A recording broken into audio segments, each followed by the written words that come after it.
નમસ્કાર દર્શક મિત્રો, આપ નિહાળી રહ્યા છો સાઈ ગ્રુપ મીડિયા હાઉસ દ્વારા સંચાલિત નવસારી લાઈવ અને ઝટપટ ન્યૂઝ. અમને કોલ આવ્યો એક ગ્રાહકનો કે અમે ડીમાર્ટમાં આવ્યા છે અને ડીમાર્ટની અંદર જે રેકની અંદર સામાન મૂકવામાં આવ્યો છે એમાં અલગ અલગ પ્રાઇઝો એક જ પ્રકારના પ્રોડક્ટ પર લગાવવામાં આવી છે.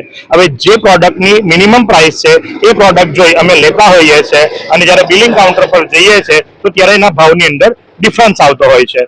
અમને કોલ આવ્યો, અમે સ્થળ પર આવ્યા, અમે આવીને જોયું તો અહીં 112 પણ આવી ચૂકી હતી અને 112 ના જે અધિકારી હતા એમણે પણ મધ્યસ્થી કરાવી અને સાથે જ બ્રાન્ચ મેનેજરને જણાવ્યું કે આ તમારી ત્રુટિ છે, ભૂલ છે, એને સુધારવી જોઈએ તો એક દિવસ માટે બંધ રાખો અને બંધ રાખીને આ પ્રકારની જે પણ કમ્પ્લેન છે એનું સોલ્યુશન તમે લાવો. કારણ કે ગ્રાહક ડીમાર્ટનું નામ જોઈ સાંભળી અને આવે છે, ત્યાં એના 2 પૈસા બચતા હોય માટે આવે છે, પણ અહીંયા તો છેતરાવાનો વારો હોય છે. તો એ ઘણા ગ્રાહકો છે, એમની સાથે વાત કરવાનો પ્રયાસ કરીશું. ભાઈ, શું નામ છે આપનું? નામ આશીષ પટેલ છે.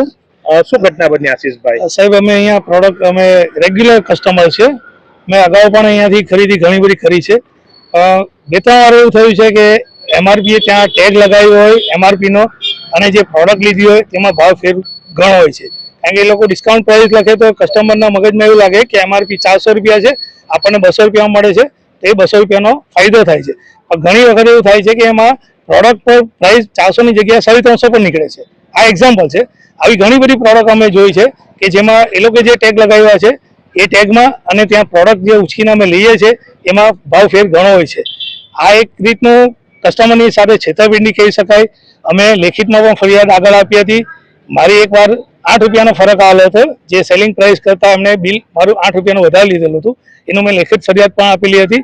એમને મને આપવાનું પણ રિફંડ આપવાનું પણ કીધું હતું, પણ એમને અમે રજૂઆત એ કરી હતી કે મને રિફંડ નહીં જોઈએ, પણ તમે આ બધી જે તમારી ભૂલો થાય છે આ સુધારો. કારણ કે કસ્ટમર 1000 રૂપિયાની ખરીદી કરતો હોય. ડીમાર્ટમાં મોટે ભાગે આ સામાન્ય વર્ગ આવતો હોય છે જે મહિનાની ખરીદી કરતો હોય. તેમાં હવે 10,000ના બિલ પર એમના 200-500 રૂપિયા વધતા હોય. તેમાં જો આવી ભૂલોના લીધે એમને લોસ થતો હોય તે કસ્ટમરની સાથે એક જાતની છેતરપિંડી છે. આજે પણ અમે આવ્યા હતા. આજે લગભગ 10 થી 15 પ્રોડક્ટમાં અમે ચેક કર્યું. ઘણામાં રીતના ભૂલ નીકળી. એ લોકો એમઆરપી લખી હોય તે એમઆરપીની જગ્યાએ ત્યાં પ્રોડક્ટ મૂકી હોય તેને પ્રાઇસ અલગ લખેલી હોય.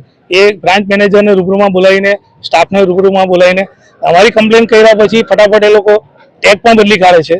440 ગ્રામનો કોલગેટનું પેકેટ હતું તો અમે ચેક કર્યું તો 240 ગ્રામનું પેકેટ હતું, ચેક કર્યું તો 220 ગ્રામનું નીકળ્યું.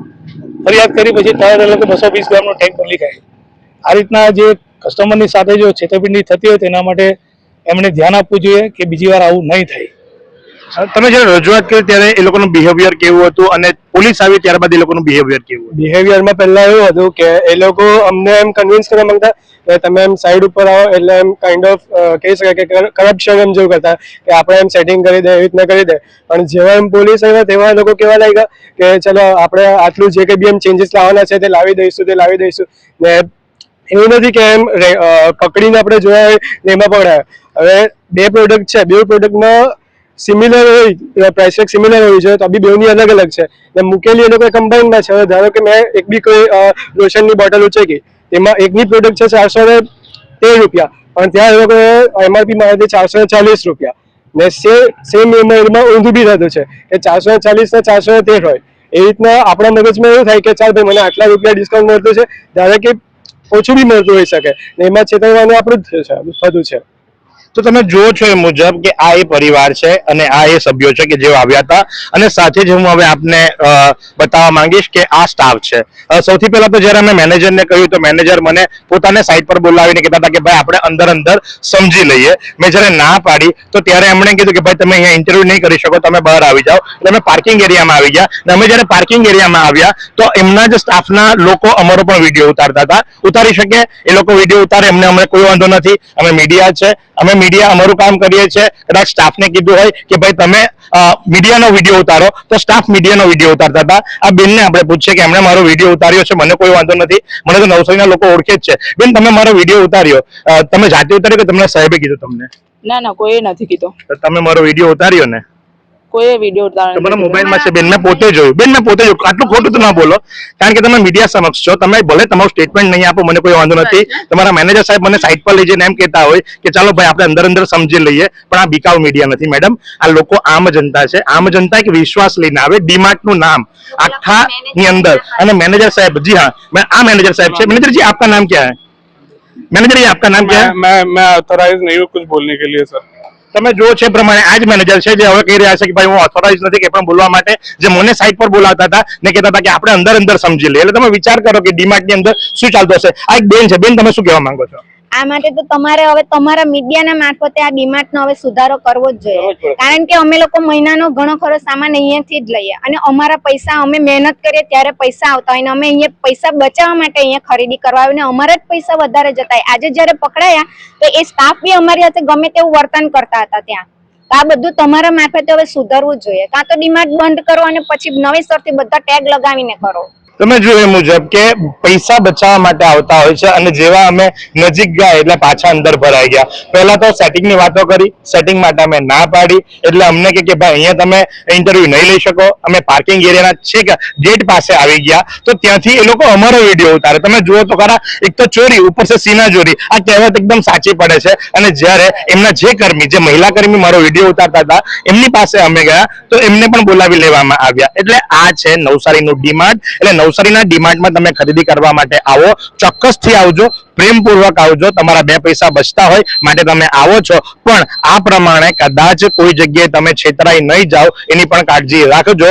મેનેજરે તો ના પાડી દીધી, ઓથોરાઇઝ નથી. હવે તમે વિચાર કરો કે આટલું મોટું નવસારીનું ડીમાર્ટ અને એનો જે મેઇન મેનેજર છે એ જો ઓથોરાઇઝ નહીં હોય તો કોણ હોઈ શકે? કદાચ કંપની પોલિસી હશે, અમને કંપની પોલિસી સાથે કોઈ વાંધો નથી, પણ આ આમ જનતા છે કે જે એક વસ્તુ પર કદાચ 1 કિલો ખાંડ પર 2 રૂપિયા બી ઓછા હોય ને તો અહીં સુધી આવે. શું કામ આવે? કે ભાઈ એનો ઘર ખર્ચની અંદર ફરક પડે. ગૃહિણીઓ એટલા માટે દોડે છે, પણ પરિસ્થિતિ કઈ જુદી છે. એટલે મારી આમ જનતાને તેમજ જે પ્રમાણે પોલીસ પ્રશાસને 112 ની જે ટીમ આવી હતી એમના ઓફિસરે જે બહુ શાંતિથી પ્રેમપૂર્વક સમજાવ્યું કે જ્યાં જ્યાં ત્રુટી છે, જે જૂનો માલ છે, નવો માલ છે એનું બનું કાઢવામાં આવ્યું. તો ભાઈ જૂનો માલ ને નવો માલ તમે અલગ અલગ રાખો.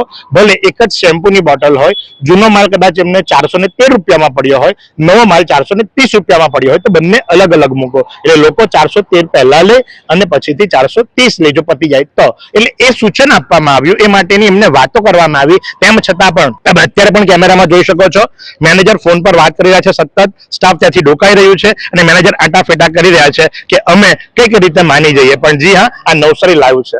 નવસારીની જનતાનો અવાજ મજબૂત કરતું એકમાત્ર માધ્યમ છે. એ એમને પાણીમાં નહીં બેસે. કેમેરામેન કૃષાંગની સાથે હું મહેશ ભટ્ટ, નિહાળતા રહો નવસારી લાઈવ. 22 વર્ષથી દરરોજ લાખો જીવનોમાં આશા અને આરોગ્યનું પ્રકાશ આપતી Kejal life in multi speciality hospital. અદ્યતન સુવિધા સાથેની હોસ્પિટલ, અનુભવી ડોક્ટરો અને ટેકનોલોજી સહિત ઓપરેશન થિયેટર્સ, આઈસીયુ અને એનઆઈસીયુ વિભાગ, 24 કલાક ચાલતી ઇમરજન્સી સર્વિસીસ, મેડિકલ સ્ટોર અને લેબોરેટરીની સુવિધા પણ ઉપલબ્ધ છે.